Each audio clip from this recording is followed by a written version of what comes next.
Freedom campers, they are welcome on the South Island's west coast, but too many are leaving unwanted deposits behind, and the local mayor is calling for government help to clean up the problem. As I said before the break, summer had brought an influx of visitors to the west coast, but not everyone seems to be playing by the rules, and there's been an increase in human waste left by some. Westland District Mayor Helen Lash, she's expressed disappointment, as one would, saying, "I don't think they would treat their own backyard like they're treating ours."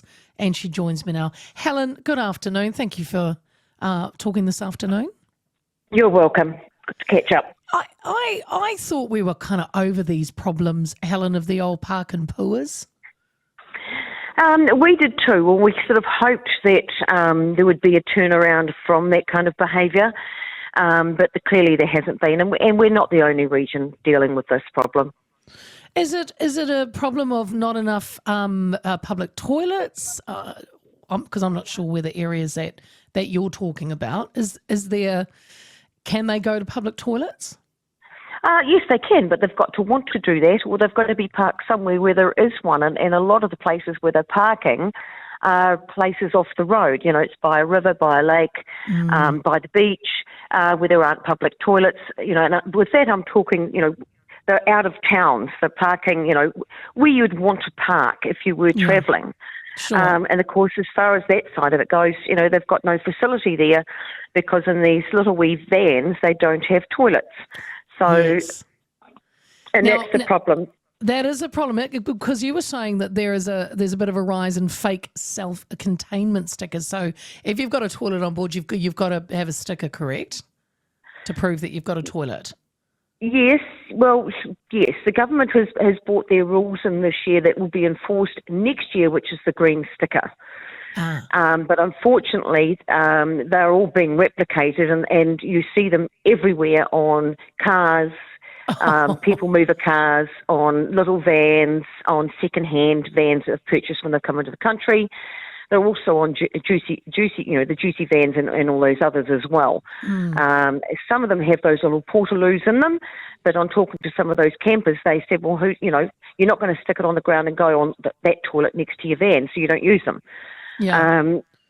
So, you know, it's not working. Where are they getting them from, Helen? Are they like making them? Are they? Well, it's no different to the old blue ones. They can just print them off. You can, you know, pay $1 or whatever and pick one up from places. You can just print them off. Because who's going to check whether it's a counterfeit or not? Nobody. So, and next year the government has said this is enforceable, but how are they going to enforce it when we've got this going on now? Yeah, that's true. Now, there was government funding, wasn't there, previously? When did that end, and what did that cover? What did that pay for? That finished after last year. So, and that covered the costs of managing freedom camping, and with that, I'm talking responsible camping and irresponsible camping. So, it covered your signage, your monitoring, as in paying people to get out there and police the situation. It covered all those significant costs that sit in alignment with that. But that dried up after last year. That was no longer available. So this year, the same with other areas around the country, if you don't have the funds to put aside for that, it's a free-for-all.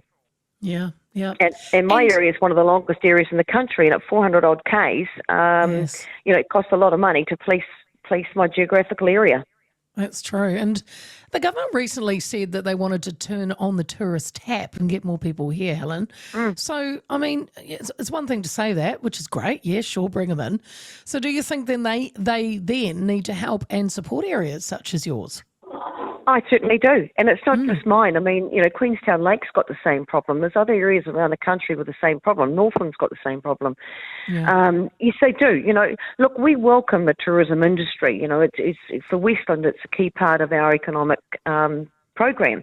Yeah. But, you know, we've got to manage this. For my area, we've got a World Heritage Area which starts from Whareroa and goes down to Haast. And we respect that and have to protect that. We need their assistance to enable us to do that, because at the moment it's impossible, and why should it sit on the ratepayers' shoulders to fund protecting that?